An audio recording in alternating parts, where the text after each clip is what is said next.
Assalamualaikum warahmatullahi wabarakatuh.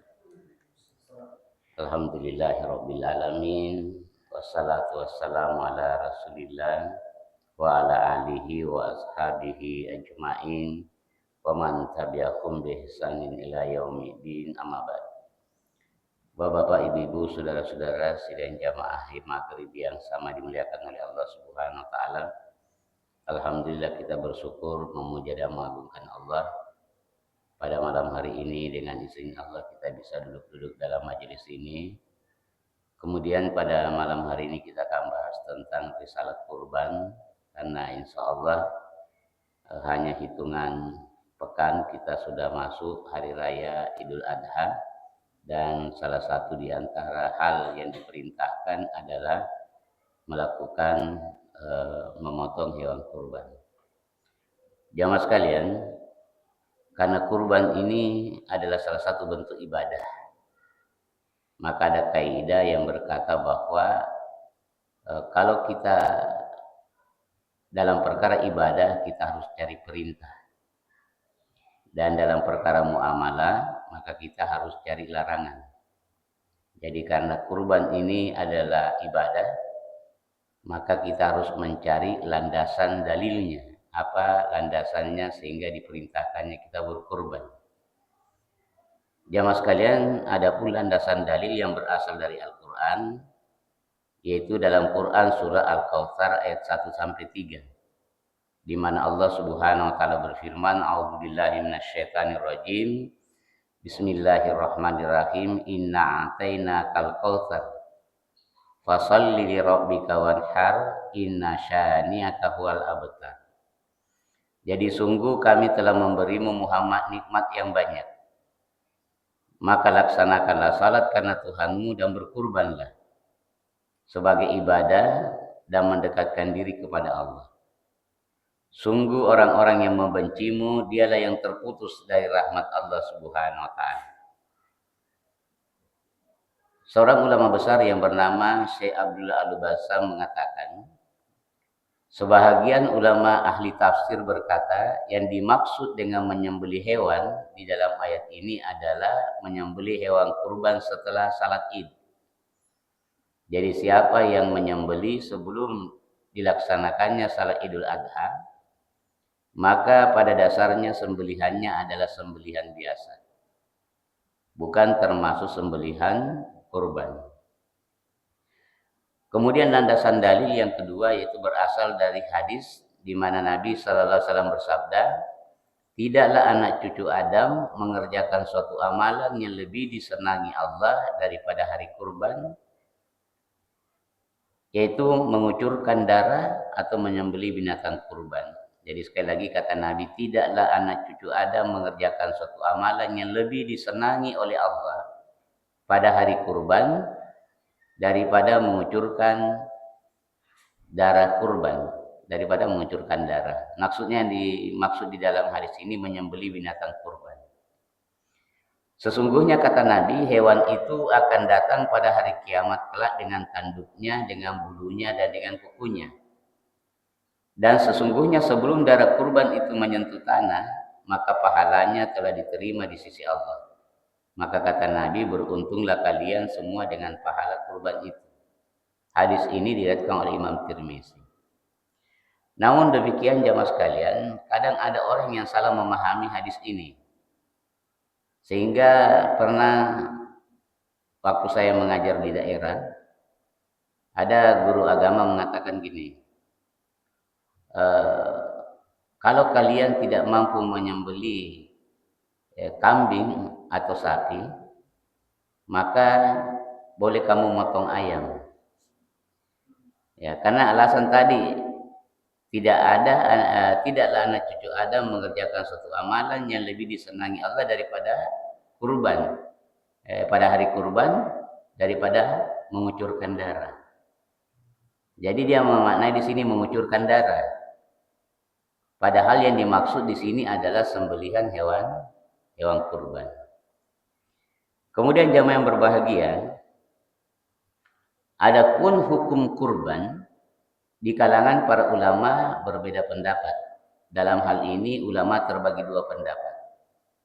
Pendapat yang pertama mengatakan wajib hukumnya berkurban bagi orang yang memiliki kelapangan harta. Ulama yang berpendapat seperti ini adalah Rabi'ah, gurunya Imam Malik rahimahullah. Kemudian Syekhul Islam Ibn Taimiyah dan ulama kontemporer, ulama yang hidup di masa kita, yaitu Syekh Utsaimin rahimahullah. Syekh Utsaimin mengatakan, pendapat yang menyatakan wajibnya kurban tampak lebih kuat daripada pendapat yang menyatakan tidak wajib. Akan tetapi hal ini hanya diwajibkan bagi yang mampu. Sebagaimana disebutkan kata Nabi sallallahu alaihi wasallam, barang siapa yang memiliki kelapangan harta namun tidak mau berkurban, maka dia jangan sekali-sekali mendekati tempat salat kami. Jadi seakan-akan Nabi mengatakan gini, barang siapa yang memiliki kemampuan untuk berkurban lalu dia tidak mau berkurban, maka jangan dia salat bersama dengan kami. Maka berdasarkan landasan hadis ini, Syekh Utsaimin berpendapat bahwa hukum kurban wajib bagi orang yang memiliki kelapangan harta. Pendapat yang kedua jamaah sekalian menyatakan dia sunnah muakkadah. Yang dimaksud dengan sunnah muakkadah adalah sunnah yang sangat diutamakan. Artinya jangan sampai kita meninggalkannya. Sekalipun kita meninggalkannya maka tidak berdosa. Itulah sebabnya di dalam salat sunnah rawatib yang mengiringi salat wajib dibagi dua. Ada salat sunnah rawatib muakkadah dan ada salat sunnah rawatib gairu muakkadah. Adapun yang termasuk salat sunnah rawatib yang muakkadah, di antaranya jamaah sekalian adalah 2 rakaat sebelum subuh, 2 rakaat sebelum duhur, 2 rakaat sesudah duhur, 2 rakaat sesudah maghrib, dan 2 rakaat sesudah isya. Nabi tidak pernah meninggalkannya. Sekalipun dia sunnah, tapi Nabi tidak pernah meninggalkannya. Bahkan suatu ketika Nabi karena kesibukannya tidak sempat melakukan salat sunnah 2 rakaat sesudah duhur. Maka Nabi sallallahu alaihi wasallam mengqada salat sunnah 2 rakaat sesudah duhur setelah asar. Ya. Jadi Nabi mengqada salat sunnah duhur 2 rakaat sesudah asar. Padahal tidak ada salat sunnah sesudah asar. Jadi ini begitu pentingnya, artinya dia adalah sunnah yang sangat diutamakan. Sementara salat sunnah yang ghairu muakkadah seperti 2 rakaat sebelum asar, 2 rakaat sebelum maghrib, 2 rakaat sebelum isya. Jadi ini kadang Nabi kerjakan, kadang tidak. Demikian pula para sahabat. Pendapat yang mengatakan sunnah muakkadah adalah mayoritas ulama, yaitu Imam Malik, Imam Syafi'i, dan Imam Ahmad bin Hanbal. Ulama ini mengambil dalil dari perkataan Abu Mas'ud Al-Ansari radhiyallahu anhu. Ini bukan perkataan Nabi, tapi perbuatan sahabat. Kata Abu Mas'ud Al-Ansari, sesungguhnya saya sedang tidak akan berkurban. Padahal saya adalah orang yang memiliki kelapangan. Hal ini kulakukan karena saya khawatir kalau tetanggaku mengira kurban itu adalah wajib bagiku. Jadi ini alasannya Abu Mas'ud Al-Ansari radhiyallahu anhu tidak berkurban. Karena dia takut kalau tetangganya mengatakan kurban itu adalah wajib baginya. Demikian pula dikatakan oleh Abu Sarihah bahwa saya melihat Abu Bakar dan Umar sementara mereka berdua tidak berkurban. Jadi pernah suatu ketika Abu Bakar dan Umar bin Khattab tidak berkurban. Sehingga mayoritas ulama berpendapat bahwa kurban bukan wajib, tapi hukumnya sunnah muakkadah. Maka berkata Ibnu Hasan, tidak ada riwayat yang sahih dari salah seorang sahabat pun yang menyatakan berkurban itu wajib. Jadi jamaah sekalian, kesimpulannya bahwa dalil yang kedua ulama pegang ini sama-sama kuat. Sebagaimana disebutkan tadi bahwa barang siapa yang memiliki kelapangan harta lalu dia tidak mau berkurban, maka jangan dia salat bersama dengan kami. Ini kata Nabi, berarti begitu kerasnya perintah untuk berkurban. Nah jamaah sekalian, sebahagian ulama memberikan jalan keluar dari perbedaan pendapat ini dengan menasihatkan bahwa selayaknya bagi mereka yang mampu berkurban, tidak meninggalkan berkurban. Karena dengan berkurban akan lebih menenangkan hati dan melepaskan tanggungan. Jadi pada dasarnya ya mas kalian, tak kala kita memotong hewan kurban itu bukan untuk Allah. Allah tidak butuh harta kita. Allah itu maha kaya. Jadi pada saat kita memotong hewan kurban adalah memenuhi perintah Allah Subhanahu wa taala dan Rasulnya. Kemudian ulama ini mengatakan bahwa bagi mereka yang berkurban, maka Allah akan segera memberi ganti biaya kurban yang dia keluarkan. Kenapa jamaah sekalian? Karena setiap pagi ada dua malaikat yang senantiasa mendoakan kita. Malaikat yang satu mengatakan, ya Allah berikanlah ganti bagi orang yang bersedekah hari ini. Dan malaikat yang satunya mengatakan, ya Allah berikanlah kehancuran bagi orang yang menahan hartanya. Oleh karena itu jamaah yang berbahagia, sedekah ini bukan amalan temporer, tapi dia adalah amalan harian. Oleh karena itu hendaklah kita menjemput hari kita dengan sedekah, sekalipun mungkin hanya Rp1.000 per hari, Rp2.000 per hari, atau Rp5.000 per hari. Jadi jangan sampai ada hari kita kosong, itu tidak kita sedekah. Ini untuk mendapatkan doa dari malaikat. Dan pada dasarnya tak kala kita mengeluarkan uang di jalan Allah, ini pada dasarnya hanya memindahkan rekening kita di dunia ke rekening akhirat. Karena nanti kita akan nikmati pengorbanan kita, sedekah nanti di kemudian hari. Jadi jangan sampai jamaah sekalian, ada orang tidak mau berkurban dengan alasan takut berkurang hartanya. Misalnya, dia masih punya tabungan 5 juta. Artinya, dia kalau keluarkan 2,5 juta untuk ikut urunan masih ada saldonya. Masa kita mau kalah sama saya biasa nonton di televisi itu nenek-nenek payabo, tukang cari-cari barang bekas. Dia nabung tiap bulan dan akhirnya dia bisa motong seekor kambing. Padahal kalau kita lihat dari sisi kehidupannya, dia orang yang tidak layak, tidak mampu. Tetapi karena keinginan untuk melakukan perintah Allah dan Rasulnya, maka dia pun boleh mengerjakannya. Dia berusaha sehingga dia bisa mengerjakannya.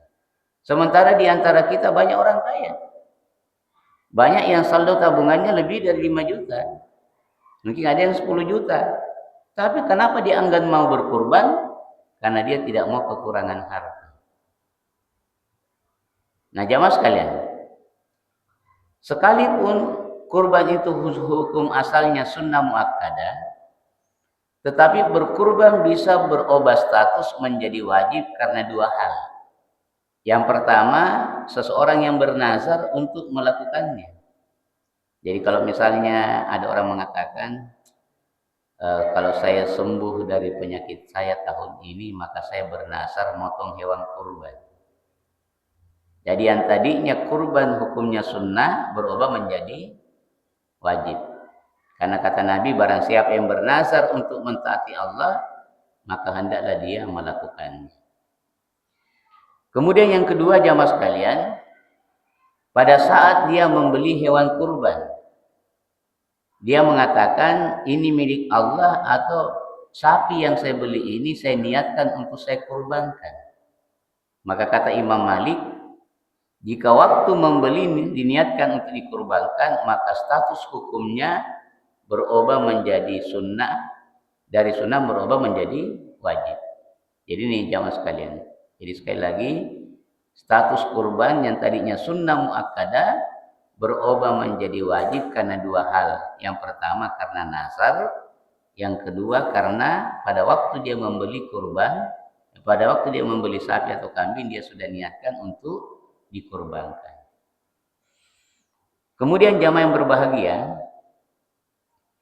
selanjutnya disebutkan berkurban atas nama orang yang sudah meninggal dunia. Ini selalu jadi pertentangan tiap tahun. Apakah hukum kurban atas nama orang yang sudah meninggal dunia boleh? Nah, jamaah sekalian, menurut Syekh Utsaimin rahimahullah, bahwa hukum asalnya kurban itu disyariatkan bagi orang yang hidup. Jadi sekali lagi, hukum asal berkurban itu disyariatkan bagi orang yang hidup, sebagaimana yang dilakukan oleh Nabi dan para sahabat. Nabi dan para sahabat berkurban atas nama diri mereka sendiri dan keluarga mereka. Adapun perbuatan yang dilakukan oleh orang-orang yang berkurban secara khusus atas nama orang yang sudah meninggal dunia, ini kata Syekh Utsaimin tidak ada asalnya. Karena hukum asal perintah kurban itu adalah bagi orang yang hidup. Bahkan ada ulama yang keras mengatakan berkurban atas nama orang yang meninggal dunia hukumnya bid'ah. Tapi mari kita mengkaji jamaah sekalian, bahwa berkurban untuk orang yang telah meninggal dunia dapat dirinci menjadi 3 bentuk.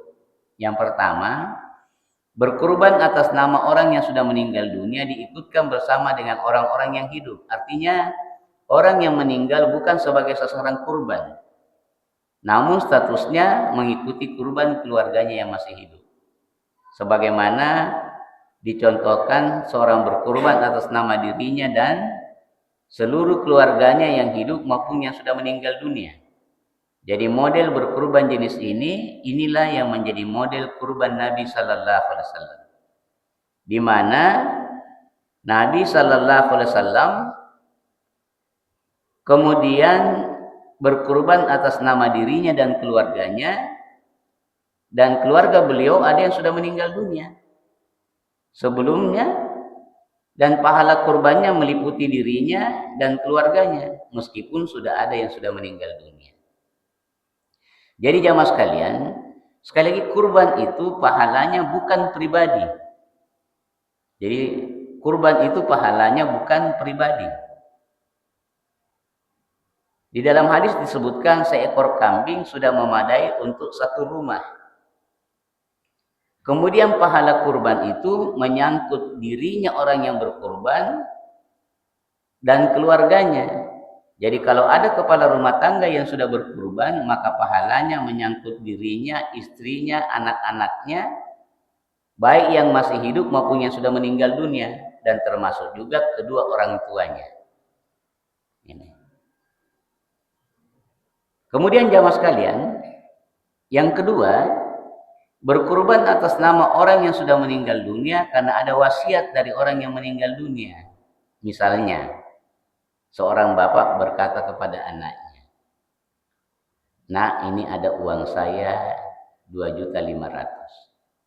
Siapa tahu saya tidak mendapatkan hari raya Idul Adha, maka saya wasiatkan supaya saya dipotongkan hewan kurban."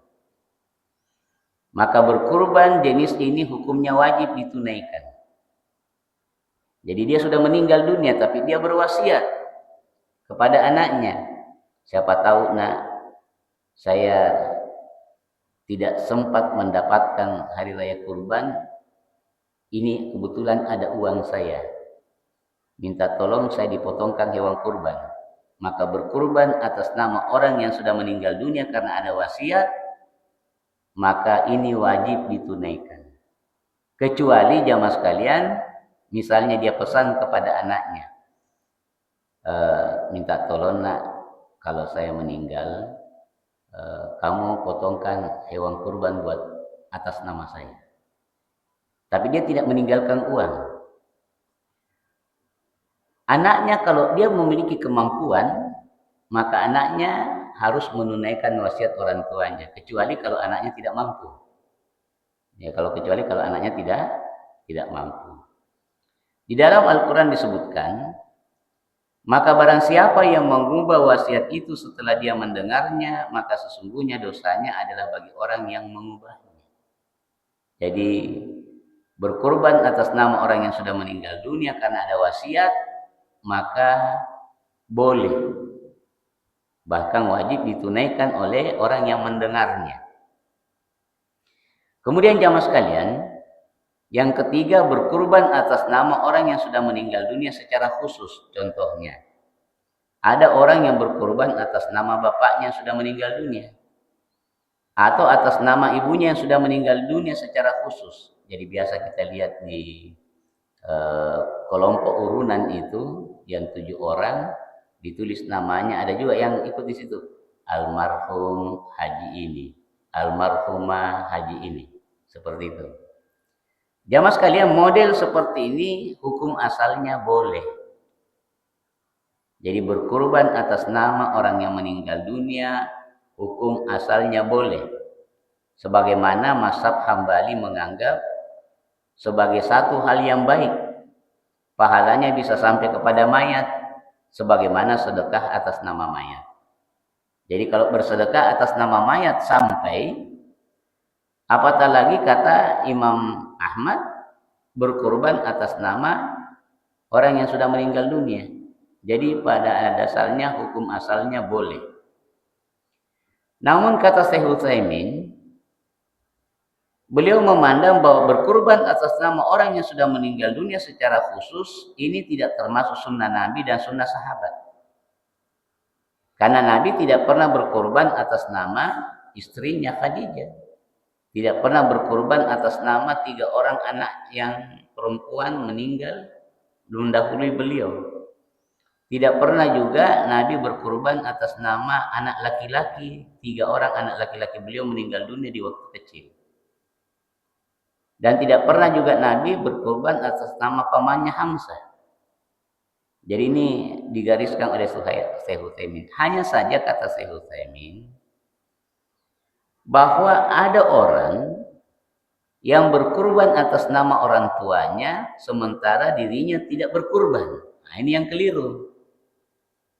Jadi dia berkurban, dia kasih masuk atas nama bapaknya yang sudah meninggal dunia, sementara dia sendiri tidak berkurban. Padahal andai kata dia berkurban atas nama dirinya, maka pahalanya menyangkut dia, istri, anak-anaknya, dan termasuk kedua orang tuanya. Apatah lagi kedua orang tuanya di dalam pemeliharaannya. Maka jamaah sekalian, mereka semua mendapatkan pahala. Jadi ini yang keliru kadang-kadang kita kerjakan, karena kita ingin menuntut bakti kepada orang tua, kemudian jamaah sekalian, kita atasnamakan orang tua yang sudah meninggal dunia, padahal dia sendiri tidak berkurban. Dan beliau juga tidak pernah berkurban atas nama istrinya, Khadijah. Padahal istri yang paling beliau cintai adalah Khadijah. Nah, kadang-kadang juga jamaah sekalian, di dalam satu rumah, biasa antara suami dengan istri ganti-gantian ke. Bilang tahun ini namaku, tahun depan namamu. Padahal jamaah sekalian, kalau kepala rumah tangga sudah berkurban, maka pahalanya ikut istri dan anak-anaknya. Dan tidak pernah terjadi di zaman Nabi dan di zaman sahabat orang berkurban atas nama istrinya, padahal suaminya masih hidup. Jadi ini karena ketidakpahaman kita, sehingga kadang-kadang itu terjadi atas nama istrinya. Padahal jamaah sekalian, kalau kepala rumah tangga sudah berkurban, maka pahalanya sekali lagi mencakup dirinya dan seluruh anggota keluarganya. Selanjutnya Bapak dan Saudara sekalian, adapun hewan yang boleh digunakan untuk berkurban adalah dari kalangan bahimatul al-an'am, yaitu hewan ternak tertentu, yaitu onta, sapi, atau kambing. tidak boleh selain itu.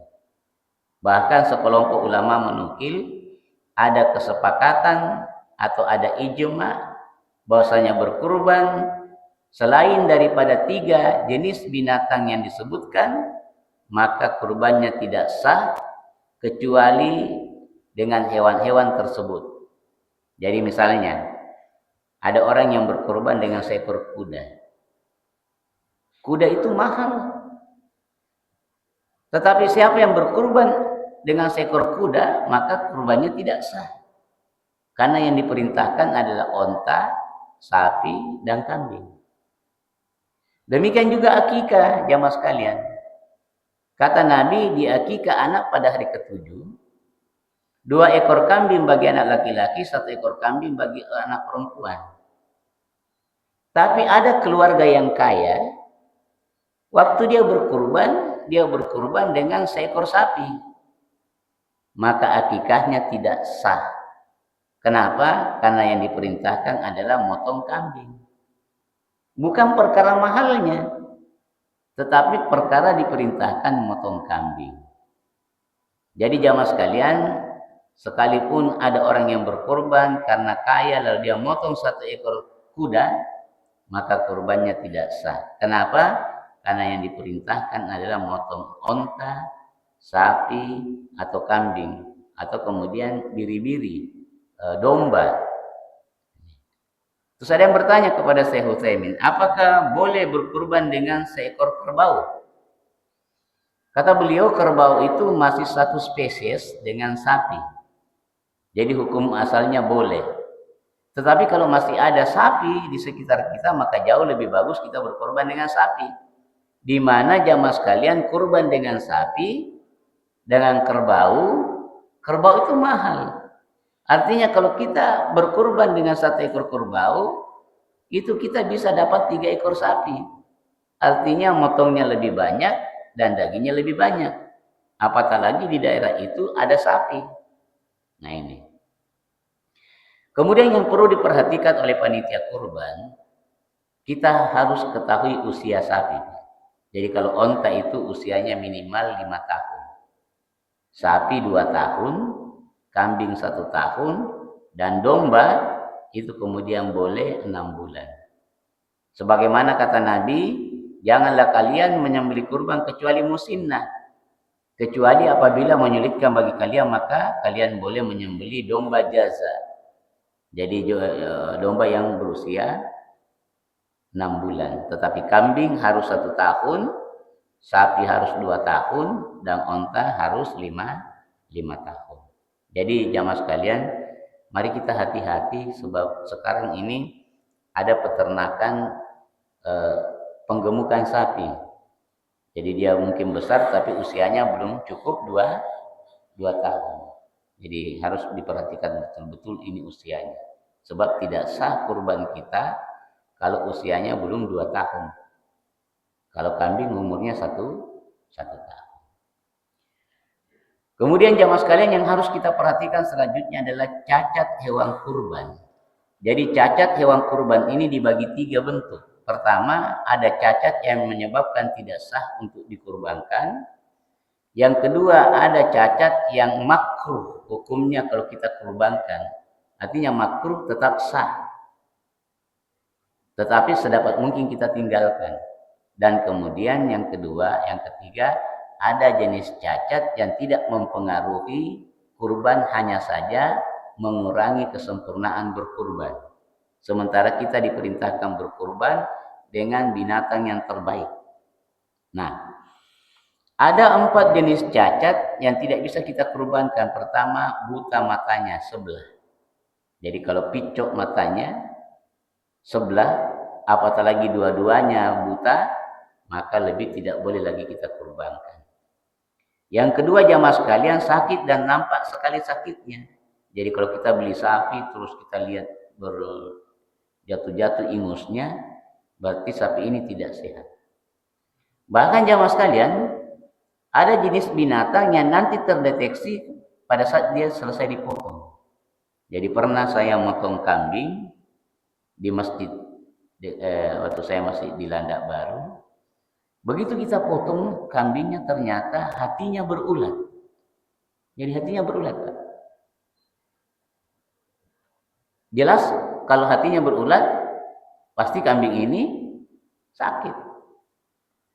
Maka saya sampaikan kepada orang yang mengantar, bahwa satu ekor kambingmu berulat hatinya. Kalau ini milik orang yang menitipkan, berarti tidak sah kurbannya. Ya untunglah penjual sapinya orang yang paham agama. Jadi dibilang, kalau begitu saya ganti. Jadi diganti dengan kambing yang baru. Dan ternyata jamaah sekalian, ada sapi yang gemuk itu, sapi Limousin, yang kadang-kadang ada sampai 300 kilo. Ternyata jamaah sekalian, ada orang pernah motong, itu hatinya berulat. Hatinya berulat. Dan ini bukan cuma 1-2 orang yang pernah melakukan itu. Maka hati-hati jamaah sekalian. Sebab kalau hatinya berulat, pasti orang itu sakit. Nah, itulah sebabnya pentingnya sebelum sapi-sapi itu dipotong, hendaklah dulu diperiksa oleh Badan Karantina Hewan. Jadi mestinya sapi-sapi yang dijual di Makassar ini sudah melewati pemeriksaan. Supaya kita jangan terjebak dengan sapi itu sudah diketahui sakit oleh dokter. Tapi bagi kita yang awam kan kita tidak tahu. Seperti itu jamaah sekalian. Nanti sudah dipotong, hatinya berulat. Dan kalau hatinya berulat, jelas-jelas sapi ini dalam keadaan sakit. Kemudian yang kedua, yang ketiga, pincang dan tampak sekali pincangnya. Jadi sapi itu kita suruh berjalan. Jadi sebelum kita beli, kita suruh jalan. Kalau pincang, ganti. Ya, itu mencegah jangan sampai tidak sah kurban kita. Kemudian yang keempat, sangat tua sampai sumsum tulang belakangnya tidak kelihatan. Sebab kita diperintahkan untuk berkurban yang terbaik. Bukan kemudian kurban sapi tua bahkan sangat kurus. Jadi kalau ketemu dari salah satu 4 cacat ini, maka tidak sah dikurbankan. Sekalipun salah satu di antara 4-nya, misalnya buta matanya atau picat, yang kedua dia sakit, yang ketiga pincang, dan yang keempat sangat kurus sehingga kentara sumsum tulang belakangnya. Jadi salah satu dari 4 jenis cacat ini ada, maka binatang itu tidak sah dijadikan hewan kurban. Yang kedua jamaah sekalian, cacat yang menyebabkan makruh untuk berkurban. Di kalangan para ulama membagi 2. Misalnya sebahagian telinganya terpotong, atau ada biasa sapi kita lihat sobek telinganya. Jadi atau tanduknya patah atau tanduknya pecah. Maka binatang ini cacat. Tetapi 2 jenis cacat ini sah kurban kita, tapi hukumnya makruh. Jadi makruh itu adalah perkara yang dibenci oleh Allah. Karena definisi makruh, kalau kita kerjakan tidak apa-apa, tapi kalau kita tinggalkan kita berpahala. Itu makruh. Kemudian jamaah sekalian, ada cacat yang menyebabkan hewan kurban itu boleh dijadikan hewan kurban namun kurang sempurna. Di antaranya jamaah sekalian, ompong giginya. Jadi kita juga harus periksa, Pak. Giginya sapi ompong, sah untuk dikurbankan, tetapi kurang sempurna. Karena kita dituntut untuk berkorban dengan hewan yang gemuk-gemuk dan betul-betul bagus. Kemudian jamaah sekalian, ada juga binatang yang tidak punya ekor. Jadi ada kambing tidak punya ekor. Tetap sah untuk dikurbankan, cuma pahalanya kurang sempurna. Atau dia dalam keadaan hamil. Jadi biasa itu kita potong sapi, ternyata ada janin di dalamnya. Kita potong kambing, ada janin di dalamnya. Kita tidak ketahui bahwa kambing ini dalam keadaan hamil. Kalau dalam perkara seperti itu sah kita punya kurban. Bahkan janinnya itu boleh dimakan, halal. Kemudian jamaah sekalian, tidak berhidung. Jadi ada juga jenis sapi atau kambing yang tidak punya hidung dan tidak bertanduk. Jadi jenis cacat seperti ini boleh untuk dikurbankan, tetapi kurang sempurna pahalanya di sisi Allah Subhanahu wa taala. Jamaah sekalian, adapun hewan yang disukai dan lebih utama untuk dikurbankan, disebutkan hewan yang dikurbankan adalah hewan yang gemuk dan sempurna.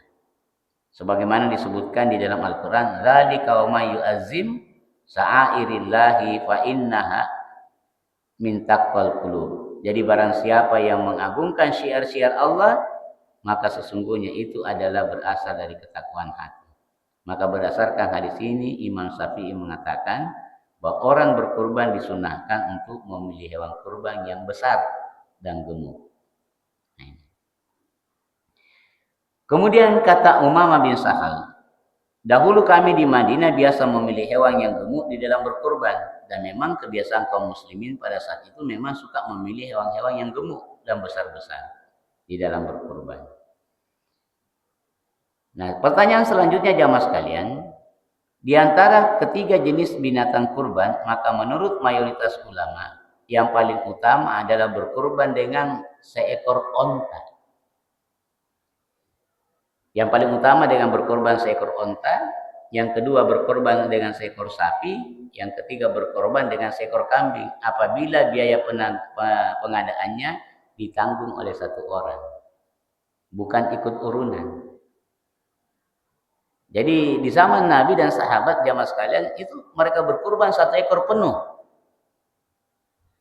Tetapi pada saat Nabi Sallallahu Alaihi Wasallam melakukan ibadah haji, dan pada saat itu tiba waktunya untuk berkurban. Jadi sebahagian sahabat ada yang memiliki bekal tidak banyak. Maka kata Ibnu Abbas, dahulu kami pernah bersafar bersama dengan Nabi, lalu tibalah hari raya Idul Adha, maka kami pun berserikat 10 orang kurban untuk seekor onta, 7 orang untuk seekor sapi, dan kambing untuk 1 orang. Pahalanya jamaah sekalian sama. Jadi kalau ada orang berkurban 1 ekor kambing, itu pahalanya sama dengan orang yang ikut kurban urunan 7 orang. Ya, sama Pak. Tetapi lebih utama, lebih banyak pahalanya orang yang berkorban 1 ekor onta atau 1 ekor sapi.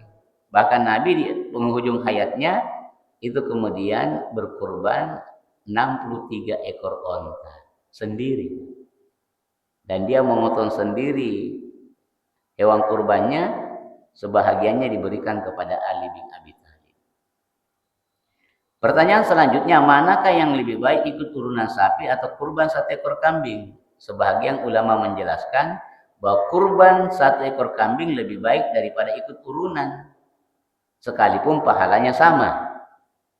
Kalau kita misalnya ikut kelompok 7, pahalanya sama dengan memotong 1 ekor kambing. Tapi kata para ulama bahwa lebih utama berkurban dengan 1 ekor kambing daripada ikut urunan.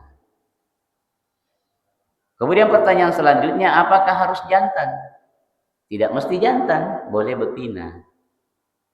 Karena disebutkan bahwasanya Ummu Kursin radhiyallahu anha mengatakan Nabi bersabda, akikah untuk anak laki-laki 2 ekor kambing dan anak perempuan 1 ekor kambing, tidak jadi masalah jantan maupun betina. Maka berdasarkan hadis ini, Al-Fairuz Abasi Asy-Syafi'i menyatakan jika dibolehkan menggunakan betina ketika akikah berdasarkan hadis ini juga menunjukkan bahwa hal ini boleh juga untuk dipakai berkurban. Namun hewan jantan lebih baik dan lebih mahal dibandingkan dengan hewan betina. Oleh karena itu beliau mengatakan tidak harus jantan, namun diutamakannya jantan. Jadi tidak mesti jantan, tapi kata beliau diutamakannya jantan. Kemudian jamaah sekalian, adapun larangan bagi orang yang hendak berkurban kata Nabi, apabila engkau telah memasuki 10 hari pertama bulan Zulhijjah, Sedangkan di antara kalian ingin berkurban, maka janganlah dia menyentuh sedikit pun bahagian dari rambut dan kulitnya. Dan larangan ini dengan cara apapun, termasuk dilarang mencukur gundul atau sebahagian saja, atau sekedar mencabut. Jadi pada tanggal 1 Zulhijjah, begitu masuk 1 Zulhijjah, dan pergantian kalender di dalam ajaran agama kita kan begitu masuk waktu maghrib, sudah masuk tanggal baru. Jadi kita perhatikan baik-baik jamaah sekalian. Begitu maghrib sudah masuk tanggal 1 Zulhijjah, bagi orang yang berniat untuk berkorban tidak boleh lagi bercukur, tidak boleh lagi menggunting kuku, tidak boleh mencabut bulu yang ada di badannya. Kapan baru boleh? Nanti tak kala darah kurbannya sudah mengalir. Nah, bagaimana kalau ada orang yang terlanjur? Jadi pernah suatu ketika saya khutbah Jumat, ada bapak yang datang sama saya, tidak jadi berkorban kayaknya ini saya Ustaz. Bilang, kenapa Pak? Tadi saya motong kuku, padahal sudah masuk di tanggal 3 Zulhijjah. Jadi kalau kita artinya mengerjakan larangan ini tidak menggugurkan keinginan kita untuk berkorban. Jadi larangan ini tidak berdosa kalau kita langgar. Cuma dia keutamaan. Sama halnya jamaah sekalian, kata Nabi, kalau kamu kencing, janganlah engkau memegang kemaluanmu dengan tangan kananmu. Ini perkara adab. Tapi kalau ada orang kencing, dia pegang kemaluan dengan tangan kanannya, tidak berdosa. Jadi seperti itu. Jadi pertanyaan selanjutnya, apakah dia berlaku untuk satu keluarga? Kata para ulama tidak.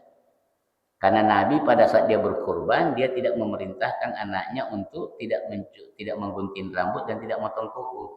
Jadi dia hanya berlaku bagi orang yang berniat berkurban. Untuk istri dan anak-anaknya tidak berlaku larangan seperti ini. Ini yang harus kita pahami jamaah sekalian. Saya kira demikian jamaah yang berbahagia. Semoga ada manfaatnya. Dan kita ada waktu sekitar 3 menit ke depan. Siapa tahu ada yang mau ditanyakan, silakan. Ya, ya silakan. Ya. Wallahu a'lam. Jadi ada yang mengatakan bahwa semakin panjang rambutnya, kemudian banyak juga pahalanya. Wallahu a'lam itu hanya karena Nabi mengatakan seperti itu, maka kita pun ikut. Jadi mengenai hikmahnya, sebagian ulama menjelaskan dengan bermacam-macam penjelasan. Tetapi sekali lagi, kita melaksanakan hanya karena menaati apa yang jadi perintah Nabi Sallallahu Alaihi Wasallam. Jadi seperti itu, ada yang berkata bahwa dengan panjang rambutnya tidak dia cabut, dia tidak cukur, maka pahalanya juga mengikuti seluruh rambut dia. Kemudian dengan kukunya, sebab disebutkan di situ sebenarnya yang larangan itu kan dikatakan barang siapa yang berkorban, maka nanti di hari kemudian kambing itu atau binatang kurban itu akan datang dengan rambutnya, kukunya, dan tanduknya. Jadi diibaratkan seperti itu. Wallahu a'lam. Jadi di antara hikmah kita dilarang memotong rambut dan memotong kuku. Seperti itu dikatakan bahwa pahala kita sepanjang bulu rambut kita, wallahu a'lam. Jadi saya tidak tahu apa ada penjelasan dalil seperti itu. Karena kadang ada orang yang mengambil hikmah tanpa kemudian dilandasi dengan dalil. Saya kira seperti itu. Ya. Ya silakan. Iya.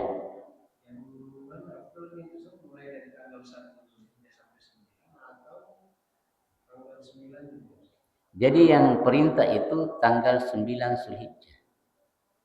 Pada waktu orang wukuf. Tapi tidak mengapa kalau dia mau berpuasa. Tapi ada orang memang dari tanggal 1 sampai tanggal 9. Padahal yang diperintahkan berpuasa, kan hadisnya begini. Barang siapa yang berpuasa pada hari Arafah, maka Allah akan mengampuni dosanya tahun lalu dan tahun yang akan datang. Gitu.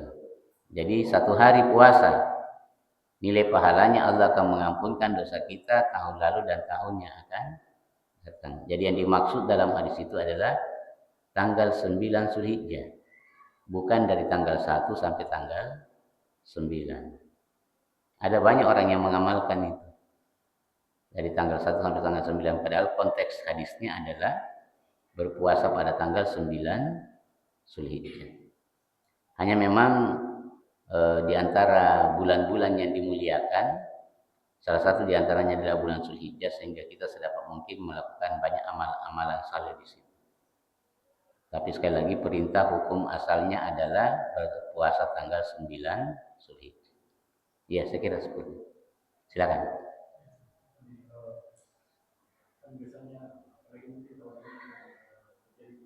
Perbedaan ya.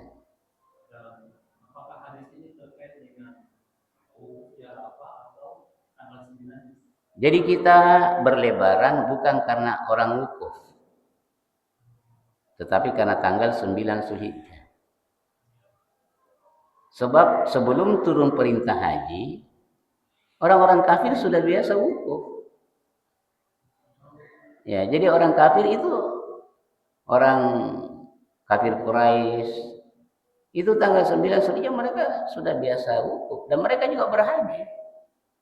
Hanya mereka pada saat tawaf itu bersiul sambil tepuk tangan, dan di Ka'bah itu dipenuhi dengan patung. Jadi kita berpuasa bukan karena tanggal 9 Zulhijjahnya. Sebab kalau demikian orang wukuf, sementara Nabi sudah memerintahkan berpuasa tanggal 9 Zulhijjah jauh sebelum turunnya perintah haji. Nah, oleh karena itu, karena ini perbedaan pendapat, sama dengan puasa. Jadi hanya Imam Syafi'i saja yang mengatakan bahwa setiap daerah punya bulan tersendiri. Sementara 3 ulama lainnya menyatakan bulan itu cuma satu. Di mana saja orang melihat bulan, maka disitulah orang seluruh negeri muslim harus puasa. Dan Imam Syafi'i berpendapat, ada salah seorang sahabat pernah ke negeri Syam. Dia sudah melihat bulan di sana. Orang di negeri Syam sudah puasa, sementara di Madinah belum ada yang lihat bulan. Sehingga di Madinah orang belum puasa. Jadi Imam Syafi'i mengambil dalil itu. Jadi bukan dari Nabi langsung, tapi perjalanan salah seorang sahabat ke negeri Syam. Di negeri Syam sudah dilihat bulan, sementara di Madinah belum dilihat bulan. Padahal jaraknya negeri Syam dengan Madinah tidak terlalu jauh. Nah itu. Jadi sekarang ini berkembang, ada orang sekarang pakai sistem ruqyah global. Jadi kemarin di Indonesia waktu bulan puasa itu bulan masih pada posisi minus 2,43 derajat. Sementara menurut perhitungan di Alaska itu sudah bulan nampak 5,9 derajat. Sementara perbedaan waktu antara Alaska dengan Indonesia 12 jam. Ya. Boleh sampai 12 jam, 16 jam.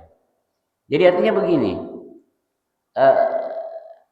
kita sudah masuk waktu subuh, artinya dia baru masuk maghrib. Jadi padahal kita belum lihat bulan. Gitu. Cuma yang sekarang jadi persoalan karena ada standar. Menurut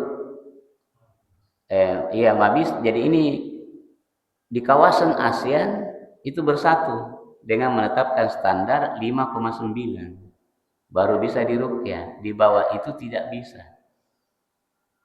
Padahal kemarin itu posisi bulan sudah 3, ya dia 3, tapi yang menetapkan standar itu kan bukan Nabi, bukan hadis. Hanya kata mereka bahwa bulan itu baru bisa dilihat di posisi 5 derajat. Baru bisa dilihat Padahal zaman sekalian kalau kita melihat kecanggihan teknologi sekarang, itu Masya Allah, waktu salat itu bisa dihitung. Ya, tetapi karena ada perintah melihat, dan sekiranya jamaah sekalian tidak ada hadis yang mengatakan begini, berpuasalah tak kala orang banyak berpuasa dan berlebaranlah tak kala orang banyak berlebaran. Artinya kita ini puasa menurut pengumuman pemerintah. Jadi kita berpuasa ikut pemerintah ini demi persatuan. Bahkan dikatakan dalam hadis, kalau ada orang yang melihat bulan kemudian dia melapor kepada pemerintah lalu pemerintah menolaknya, maka persaksiannya dianggap tidak sah. Ya, seperti itu. Jadi kalau kemungkinan pernah bertahun-tahun kita beda,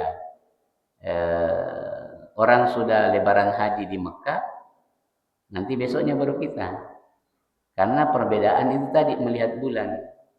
Jadi melihat bulan itu tanggal 1 Zulhijjah. Jadi bukan tanggal 10 Zulhijjah, ada bilang tanggal 10 tidak. Bulan itu diruqyah pas mau masuk tanggal 1. Cuma memang jadi aneh kemarin karena Sya'ban 30, Ramadannya juga 30. Padahal Nabi selama puasa 9 tahun hanya 1 kali puasa 30 hari. Selebihnya 29. Tapi karena pemerintah mengumumkan hal seperti itu dan sudah menjadi kesepakatan di kawasan ASEAN, kita ikut. Sekalipun menurut informasi wallahu ada 40 negara yang kemudian berpuasa berbeda dengan kita. Jadi ada 40 negara, wallahu saya ada informasi tapi saya tidak baca langsung beritanya. Ada 40 negara yang berpuasa dan berlebaran menyelisihi kita di ASEAN. Termasuk di Mekah. Di Mekah orang lebarannya hari Jumat. Ya, saya kira demikian Bapak dan Ibu sekalian. Subhanakallah bihamdik, asyhadu an la ilaha illa anta astaghfiruka wa atubu ilaik. Assalamualaikum warahmatullahi wabarakatuh.